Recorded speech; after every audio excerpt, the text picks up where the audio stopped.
Merci de m'avoir invité. Alors on va essayer de faire court. Laudia, jeune parisien, né grandi dans la capitale, artiste, musicien, chanteur, auteur, interprète, maître de cérémonie, host en tout genre et multicasquette, couteau suisse. Pour H2O, mon vrai prénom c'est Loïc. L'un de mes prénoms c'est Loïc. Et un jour, en cours de physique, quatrième collège, matière scientifique, c'était pas du tout fait pour moi, donc j'étais pas du tout concentré pendant ces matières-là. Désolé papa, désolé maman. Beaucoup de bavardage, on va dire ça comme ça. Et le prof, il me dit, tiens, toi qui parles là, donne-moi la formule de l'eau.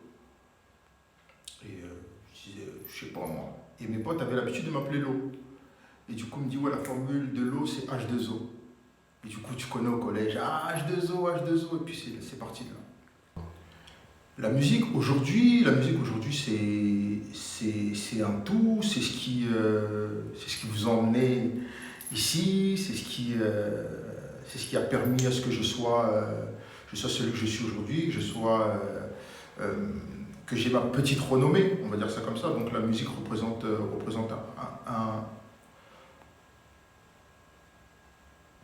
un bon tout dans ma vie, en fait, on va dire ça comme ça. Personnes qui m'ont initié à la musique, déjà entre frères, cousins, étant plus jeune, il y avait des moments où on ne pouvait pas sortir parce qu'il pleuvait, etc., etc. Donc on était à la maison et en cachette, parce qu'on était quand même dans la maison d'un pasteur, on jouait à Wenge Musica. Et voilà, ça c'était notre jeu. Lorsqu'on n'avait pas encore de console, pas de Nintendo, pas le moyen de sortir, on jouait à Wenge Musica, c'est-à-dire que voilà, on faisait des instruments avec du papier, des bâtons de brochette, ça manquait pas à la maison, donc ça veut dire que tu peux faire de la batterie rapidement, etc. etc. Et comme je te l'ai dit précédemment, dans la maison d'un pasteur, à un moment donné, à l'église, les musiciens qu'on avait ne répondaient plus à l'appel, ou ça commençait à faire des chichis, Nzonzing et Kotaki, voilà, le système de venir jouer pour avoir de l'argent.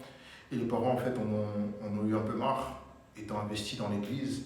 Ils se sont dit, bon, écoutez, on va acheter des instruments à chaque enfant et on va les mettre dedans. Mais pour en arriver là, il a fallu qu'un de mes cousins déjà commence, le fils du pasteur, Audrey, que j'ai big up. Lui, il avait déjà commencé le synthé. Et les parents, ayant vu que ça avançait bien pour lui, ils se sont dit, allez hop, choisissez quel instrument vous voulez faire et on va vous y mettre. Et voilà, c'est parti comme ça. De fil en aiguille, voilà, on a commencé à prendre goût, nous aussi, parce que voilà, c'était assez fun. Et voilà, ça nous a emmené là où ça a pu nous emmener à petite échelle à l'époque. Ben, comme on dit, l'appétit vient en mangeant. L'appétit vient en mangeant, c'est-à-dire que voilà, au départ, on jouait à l'église. Et après, il y a toujours une petite concurrence, tu vois, une concurrence loyale, une concurrence assez saine. Voilà, les jeunes de telle église jouent comme ça, jouent assez bien, là-bas ça joue assez bien, là-bas ça joue assez bien. Ok, d'accord, nous aussi on va bosser pour essayer d'être beaucoup plus performants. Et après, dans mon parcours, on rencontre le président de tous les présidents, Olivier Calabassi. Il y a la création du groupe El Betel, on intègre le groupe, on intègre le projet, et là ça se professionnalise un peu plus, parce que voilà, Olivier il est déjà connu, il vient de chez Prince de la Paix. Là-bas je rencontre Lenny, je rencontre pas mal de personnes, et voilà, il y a une rigueur qui se place. Étant jeune, avec tous les groupes qu'il y avait déjà sur la capitale, il fallait que, de par notre jeunesse, on montre qu'on est capable de faire les choses et de bien les faire. Donc voilà, je ne vais pas dire que c'était difficile pour tout le monde. Pour moi, c'était difficile parce que je viens d'un milieu assez bas. Olivier a déjà une rigueur. Lenny étant fils d'arrangeur, producteur, lui-même arrangeur, il a aussi une rigueur. Ça fait que tu bosses pour pour pouvoir être dans le viseur en fait, du chef d'orchestre et du chef du groupe. Donc voilà, et après, ben, ça s'est vite professionnalisé, hein, en vrai. Il faut savoir une chose, Loïc, il a toujours fait ce qu'il a envie de faire. Il n'y a personne qui dit à Loïc, ouais, tu dois faire ça, tu dois faire ceci, tu dois faire cela, tu vois. Ou si, même mes parents voulaient que j'aille dans leur sens, et ben, il fallait que ce soit donnant-donnant. Tu vois, ok, qu'est-ce que tu veux faire? Moi, je veux faire ça. Ok, mais pour faire ça, il faut que tu aies des diplômes. Il faut que j'ai des diplômes. Ok, d'accord. J'ai les diplômes, je vous les mets sur la table. Maintenant, je fais ce que j'ai envie de faire. Tu vois, ça c'est ma mentale depuis que je suis petit. Donc ça veut dire que pour ma famille, c'est pas étonnant pour eux de me voir à ce niveau-là. Et il faut savoir une chose, c'est que moi-même, je suis ma propre censure, je suis ma propre critique.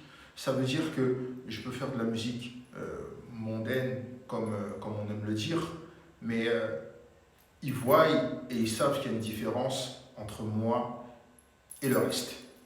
Après avoir quitté Olivier, il faut savoir qu'on était nombreux à avoir quitté pour des raisons diverses, mais elles sont arrivées au même moment, un peu pour toutes les personnes là qui ont décidé de quitter.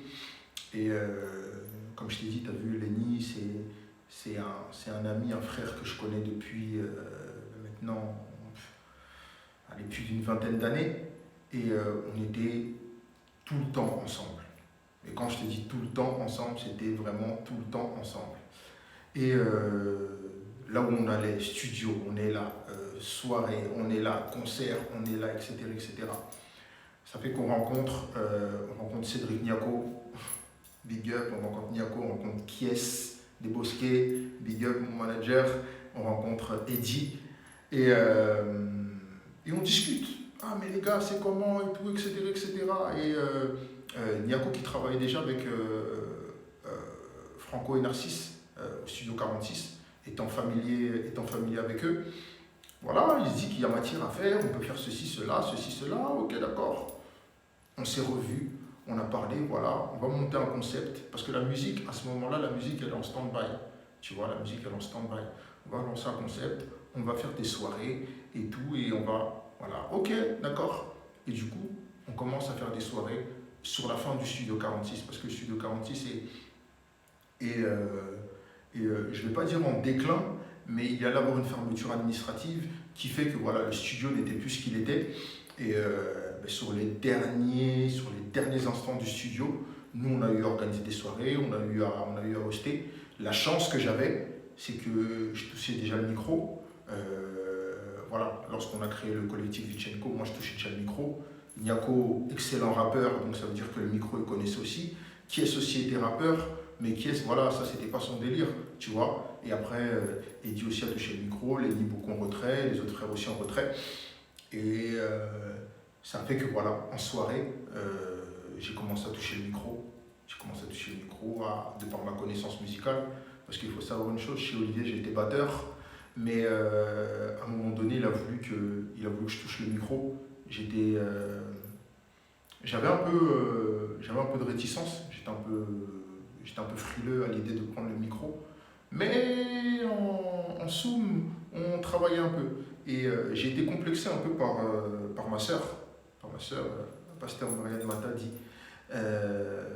la femme de l'évangéliste Guy Matadi, hein, moi les bancs et ça la va bien.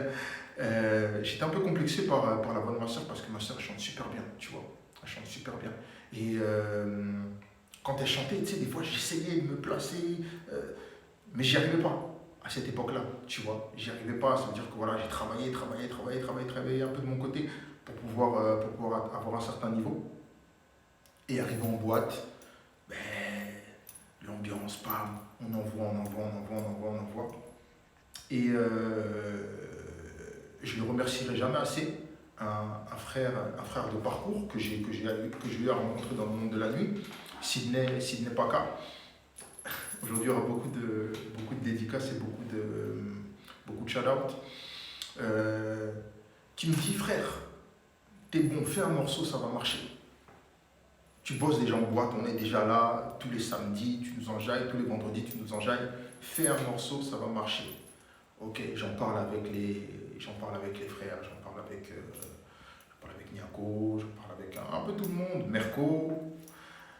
Ah, ok. Et étant donné que Merco, même collectif, donc ce qui fait que, voilà, et puis l'alchimie aussi entre Merco et moi était très bonne, a toujours été bonne jusqu'aujourd'hui, elle est toujours.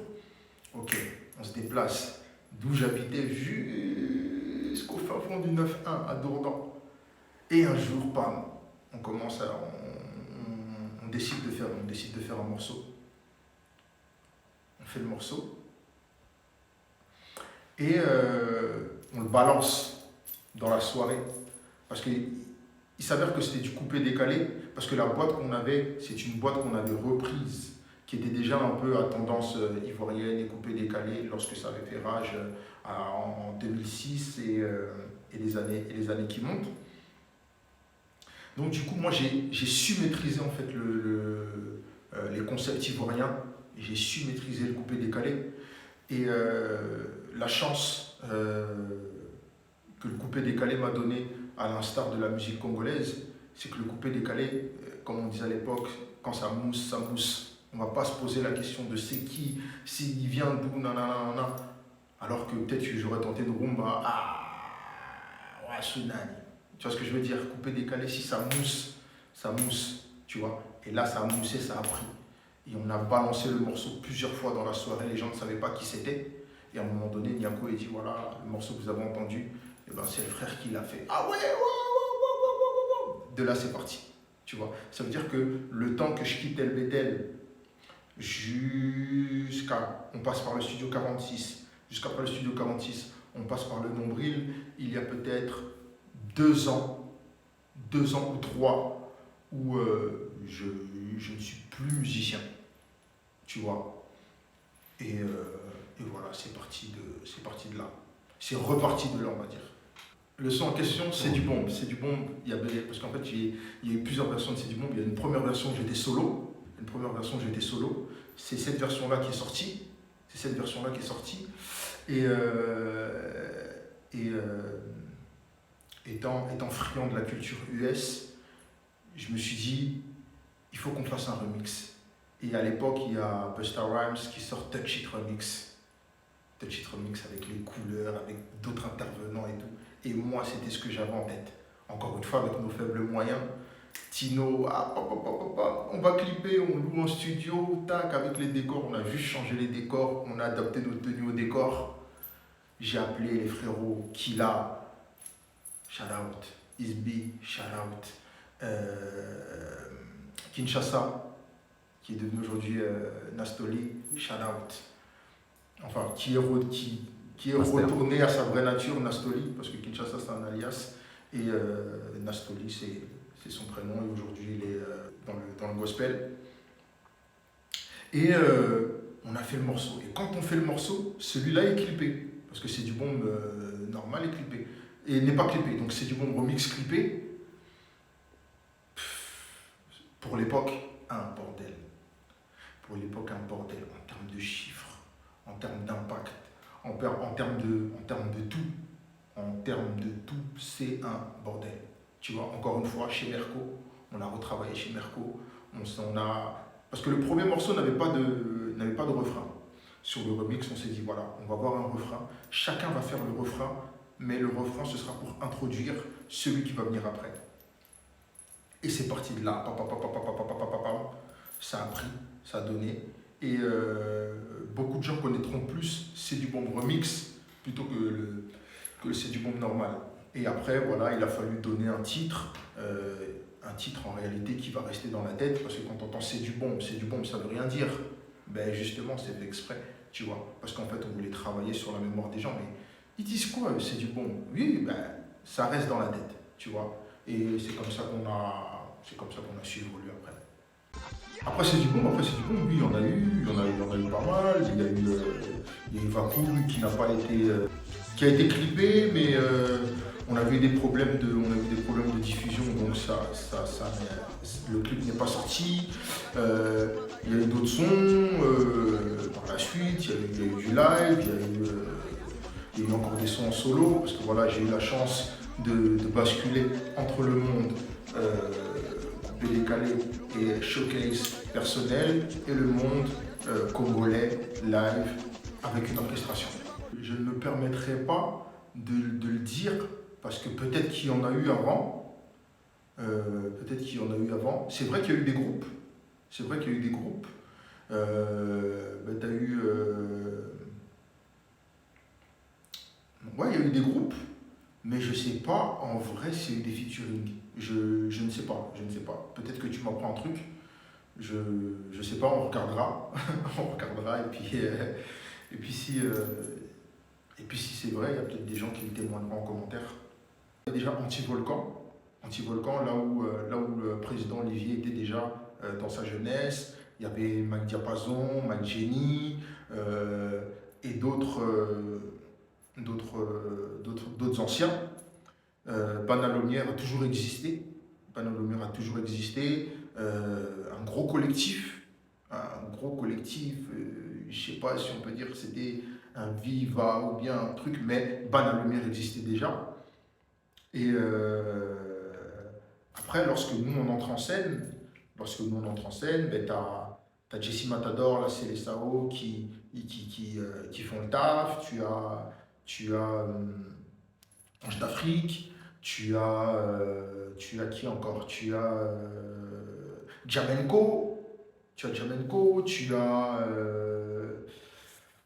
si j'en oublie, excusez-moi. Là, je parle d'avant, avant que moi j'arrive. Avant que moi j'arrive, tu vois. Lorsque nous arrivons, après ça, il y a des groupes qui se créent aussi également. Tu vois, il y a des groupes qui se créent aussi également, à peut-être une année ou 2 années d'intervalle. Mais lorsque moi j'arrive, moi je t'ai cité les groupes que j'ai trouvés sur le terrain. Et après voilà, après tu as la naissance de QG, tu as la naissance de QG Quartier Général de président Goulman, Sauvé, tu as Académie des Stars de Dinakwata, Rodrigue, Dynamite C4, tu as après euh, les prodiges Sacramento Étoile, Chocolataman, tu as, pardon, avant ça, MCP. Avant que moi j'arrive, MCP avec Choka, qui ne s'appelait pas Choka à l'époque, qui s'appelait avec un autre nom. Lui-même, il témoignera de son nom s'il a envie d'en témoigner. Il était batteur. Il y avait Oxygène Diallo, un frère. On habitait.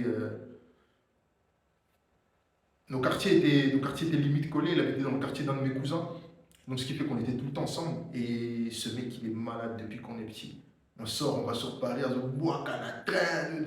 Donc, voilà, Oxygène Diallo. Donc, une fois, on va à la répétition d'MCP, on va avec mes frères et tout. Mais, musique mondaine, les parents, moi genre, tu vois. Et ça fait que voilà, on n'a pas continué sur ce côté-là, surtout avec mes frères, tu vois.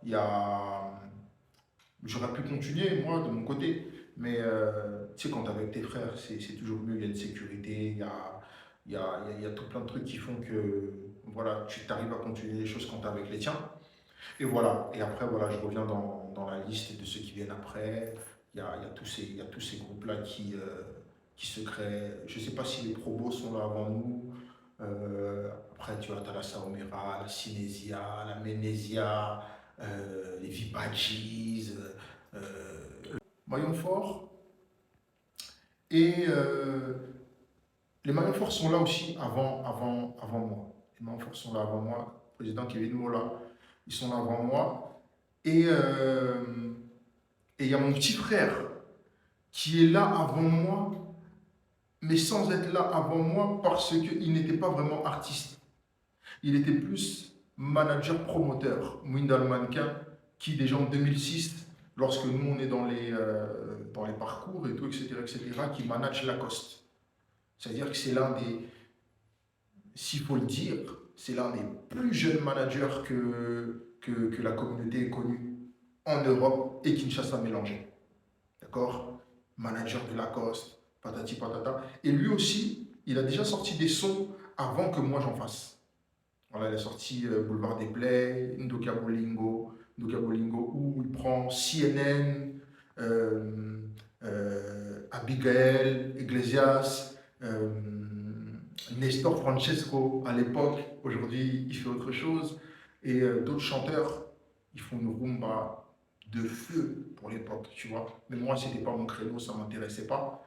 Et, euh, et voilà, donc ça veut dire que, voilà, après Mwinda avec son équipe qui n'a réellement pas de nom, on les appelait Soubara, mais Soubara c'était un concept à eux. Et voilà, donc il y avait tout plein de groupes, il y en avait trop même, carrément. Et j'aimerais te dire que moi je crée un orchestre, pas de ma propre volonté. Parce que je suis dans le circuit, tu vois, moi j'ai fait ce que j'avais à faire, je pensais à moi, je me suis dit, ah bam, tu prends deux filles, vous allez danser, showcase, vous prenez ce que vous avez à prendre, et tout, etc., etc. Mais il a fallu que Harris Kram et Loïc Misaka me fassent mal à la tête avec cette histoire-là de groupe. Ah, t'es vieux, il faut. Et pour la petite histoire, j'ai eu mes premiers showcases à cause du groupe live plutôt que pour ma performance à moi personnelle. Donc voilà, et après, le sentiment du live, c'est pas pareil qu'un showcase. Donc on a continué, tu vois, on jouait sur les deux terrains. Non, non, non, Loïc était déjà là parce que Loïc, c'est Loïc comme Harris, comme Mikado, comme Kevin Maestro, Kevin Maestro, sont des génies, de leur instrument. Et il faut savoir une chose, Loïc a 13 ans, Loïc a 13 ans, il joue avec Damou, ta grand-maître, au piano, Pessamon Passage, tu vois, à 13 ans. Donc, il sort pas de chez moi. Peut-être que le milieu parisien de l'époque le connaît parce que voilà, on a œuvré ensemble et comme tous les autres. Mais ils avaient déjà leur talent et leur renommée, surtout comme je l'ai dit tout à l'heure, dans les églises. Il y avait une concurrence saine. À Sem, ils ont joué comme ça. Ah, nous, il faut qu'on soit chaud. Ah, au Réveil, ils ont joué comme ça. Nous, il faut qu'on soit chaud. Ah, au Rocher, ils ont joué. Nous, il faut qu'on soit chaud. Ah, les Chérubins, nous, il faut qu'on soit chaud. Ah, et les Domingos, ah, nous aussi, il faut qu'on soit chaud. Tu vois? Ce qui fait qu'en fait, dans notre petit milieu à nous, on se connaissait plus ou moins. On savait qui était qui, etc., etc. Et cetera. Et lorsque moi, j'ai basculé ben, je les ai laissés dans leur côté, que je suis parti dans le mien. Ben oui, forcément, j'ai de l'exposition parce qu'on me connaissait chez Olivier, tu vois. On me connaissait chez Olivier, on me connaissait dans un milieu gospel. Et là, je sors, ben, je suis quasiment seul. Donc voilà. Il n'y a pas de musique mondaine, il n'y a pas de musique. C'est la musique avant tout, tu vois. Il y a aucun dit chrétien qui a créé une note ou une partition ou une portée. C'est la musique. Après, il faut savoir une chose, c'est que nous sommes congolais, donc on évolue avec nos armes à nous. Et nos armes à nous, c'est la rumba, nos armes à nous, c'est le seben, nos armes à nous, c'est le folk. Et je pense que nous sommes beaucoup plus facilement identifiables à ce qui est à nous, plutôt que ce qui se faisait peut-être à l'époque, tu vois. Donc ça fait que voilà, ça évolue. Ben oui, pendant que ça évolue, t'as Wenge qui envoie, si Wenge envoie et qu'ils arrivent à faire plaisir à une certaine masse, et ben il faut aussi que nous aussi on fasse plaisir à une certaine masse, tu vois. Donc ça veut dire que oui, on va écouter, on va peut-être s'en inspirer, peut-être copier, et après ce sont juste, je dirais, les messages que X et Y veut donner qui sont différents. Mais sinon, aujourd'hui, avec la technologie actuelle, on peut prendre un sébène de quiconque là de l'époque, on retire les voix et on ne se dira pas ça c'est chrétien, ça c'est pas chrétien, ça c'est gospel, ça c'est pas gospel, ça c'est Yamo qui dit, ça c'est pas Yamo qui dit, tu vois. Donc, et c'est bien en fait que ça arrive aujourd'hui parce que c'est un combat moi que j'ai depuis longtemps à dire que la musique mondaine ou chrétienne n'existe pas. Il n'y a aucune guitare chrétienne, comme il n'y a aucune batterie chrétienne, comme il n'y a aucune... tout vient d'ici. Voilà, on est sur Terre, on est dans le monde, tout vient du monde, tu vois. C'est juste le message que tu veux véhiculer, que tu veux donner, qui te donnera une tendance gospel ou autre. Il y en a eu parce que nos seuls modèles en fait c'était Wenge, Quartier Latin, Viva la Musica, Victoria et tout, etc. Donc ayant en référence ces modèles-là, ben, on ne peut suivre que ces modèles-là. Tu vois ce que je veux dire? On ne va pas venir on va pas venir créer quelque chose de nouveau. On ne peut pas, tu vois, parce qu'on a suivi un certain modèle. Et dans le temps, ça nous a desservi. Ça nous a desservi. Voilà, on a eu des guerres bêtes, des rancunes bêtes, alors que quand je regarde aujourd'hui, à l'aube de 2024, ils sont tous contents d'être afro, de se dire afro. Quand nous on l'était, on nous traitait de cosailles, de blédards, et tout, etc. Mais aujourd'hui, ils font ce qu'on a réalisé à l'époque, tu vois. Alors imagine-toi, à l'époque, on n'aurait pas suivi ces modèles-là, on aurait fait ce qu'il y avait à faire, ça nous aurait... Je pense qu'aujourd'hui, il y aurait peut-être l'industrie de la musique africaine en France serait peut-être différente. Mais oui, il y a eu des clans, et justement, ces clans, pour moi, nous ont desservis. Et de par ces clans-là, oui, il y a eu des coups, on n'en est pas fiers, hein, on n'en est pas fiers. Voilà. Il y a eu des coups, il y a eu des bagarres, il y a eu des menaces, il y a des trucs.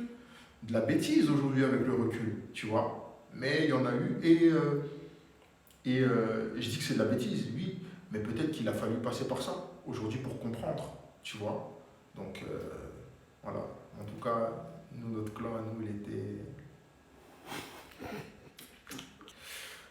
Alors, lorsqu'on crée l'orchestre, il y a Loïc Harris,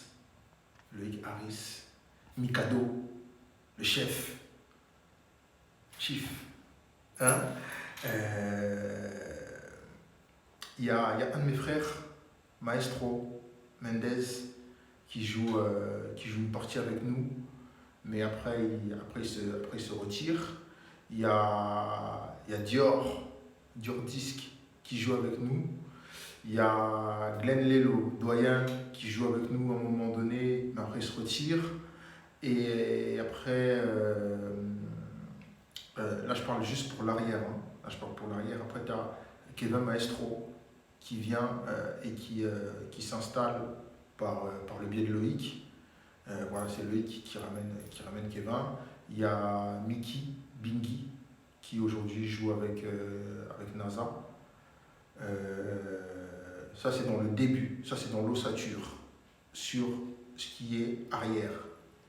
Et en voix, nous étions deux à la base. Il y avait Nastoli et moi, Kinshasa et moi. Et après ça, Kila nous rejoint. Et après ça grandit. Mais voilà, si on part sur la genèse, voilà, c'est les personnes que je t'ai citées. Après, réunificateur, oui, parce que c'est un de mes attributs. Mon nom de famille dans une langue de chez nous veut dire celui qui réunit. Donc en fait, je pense que naturellement, après ça c'est des choses que j'ai su après, tu vois, en m'intéressant à qui je suis, d'où je viens, qui nous sommes. Voilà, j'ai su que voilà, ce nom-là voulait dire celui qui réunit et l'autre veut dire celui qui sait, tu vois. Donc voilà, pour moi l'objectif c'était d'être fort ensemble, créer quelque chose. Après malheureusement, tu vois, des fois il y a la jeunesse qui fait que voilà, Et voilà, tu vois. Mais lui, depuis le départ, on voulait être fort ensemble. La Ligue, euh, parce que lorsqu'on décide de s'appeler la Ligue, il y a le film, la Ligue des Justiciers, qui sort. Et c'était l'équipe à avoir. La Ligue des Justiciers, c'était l'équipe dans laquelle il fallait être. Tous les forts étaient là. Et quand tu regardes aussi par rapport à tous les championnats, ben, c'est une ligue. Voilà, ce sont les meilleurs du pays qui ont ce privilège-là d'être dans la ligue. Tu vois ce que je veux dire? Donc la ligue, machine à musique. Parce que musicalement, en fait, on voulait être fort. On voulait pas être les plus connus, les plus beaux, malgré que ben, mais voilà, on voulait être les plus forts. On voulait que musicalement faire peur à tout le monde. Et quand je te dis tout le monde, c'était pas que les gens de la capitale. Hein. On voulait faire peur au quartier latin, on voulait faire peur à Wenge, on voulait faire, tu vois, on voulait que lorsqu'on joue, qu'ils se disent, ça c'est qui, tu vois. Donc voilà, je te dirais la ligue. Parce que j'ai voulu avoir les meilleurs. Malgré qu'il y avait des très bons à l'époque. Nous on avait Harris, il y avait Scamzo, Igo Delele de l'autre côté, Max Maxwell, tu vois, il était aussi très fort. Nous on avait Mikado, il y avait Dallas ailleurs, tu vois, tout aussi fort. On avait Makino à l'accompagnement. Ailleurs, il y avait peut-être d'autres. On avait Maestro à la drum. Ailleurs, il y en avait d'autres, peut-être. Tu vois ce que je veux dire? Mais moi, j'ai estimé avoir les meilleurs. En termes de performance, en termes de qualité, j'ai estimé avoir les meilleurs. Et je pense entre nous, musiciens, on se sait. Tu vois? Après, il y a un passage que je dois souligner aussi dans ce parcours et dans cette carrière. C'est qu'il y a le frère Dynamite C4 qui a aussi son Académie des Stars. Et Académie des Stars est composée aussi de certains membres faisant ligue et académie parce que c'est la famille. C'est-à-dire que Loïc Harris sont chez Académie des Stars. Et Maestro aussi sont chez Académie des Stars. Mais Dallas est chez Académie, il n'est pas dans la ligue. Mikado est dans la ligue, mais il n'est pas dans l'Académie. Makino était chez Académie, il était aussi chez nous. Tu vois. Glenn n'était plus, puisque Glenn c'était les prémices, il a commencé avec nous, mais après il était dans l'Académie, il n'était plus chez nous. Tu vois ce que je veux dire? Donc c'est-à-dire il y avait cette particularité-là sur l'arrière, au niveau des musiciens, tu vois. Donc ça veut dire que si tu veux l'équipe parfaite, tu prends la ligue, et encore une fois, c'est pour minimiser personne, hein, ça c'est mon choix à moi, tu vois. Je veux juste qu'on puisse comprendre qu'une personne qui aime le pondou ne fasse pas aimer le pondou par force à quelqu'un qui aime les haricots. Tu vois ce que je veux dire? C'est selon les goûts d'un chacun. Donc la ligue, et t'ajoutes Dynamite C4 avec nous. Parce que voilà, Dynamite a une voix beaucoup plus suave que la mienne, en termes de chant, rumba, tout ça, il le fera mieux que moi. Tu vois? Donc ça veut dire que là, moi tu peux me laisser le côté animation que Dynamite maîtrise aussi. Mais voilà, s'il faut côté chant, et après animation, là, on navigue ensemble avec qui encore? Parce qu'il y a des personnes avec qui j'ai pas pu collaborer, avec qui j'aurais aimé collaborer, mais on n'a pas pu, faute de temps. Voilà, j'ai pas pu collaborer avec Idolo, qui est très bon. J'ai pas pu collaborer avec Bullman. Tu vois, ce qui a été bien avec Sauvé, c'est que nous, en fait, on avait une vision assez large. On ne voulait pas que ce soit trop congolais. Sauvé, avec le quartier général, sont venus avec un mood.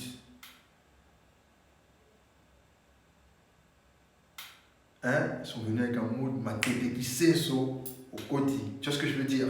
Eux sont venus avec ce mood-là. Nous, on a voulu rester européens. Et pour te dire, moi, mon orchestre, mon groupe à moi, à majorité, nous n'étions pas tous congolais.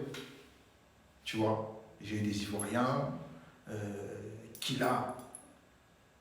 Je ne l'ai pas compté dans l'extérieur parce qu'il était dans la ligue. Tu vois, c'est pour ça que je ne l'ai pas compté dans peut-être les ajouts. Kila n'est pas congolais. Il y a des personnes qui l'ont su peut-être après.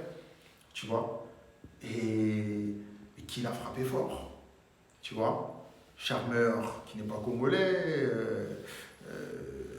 Mimi, qui a fait partie peut-être des meilleures danseuses, n'est pas congolaise.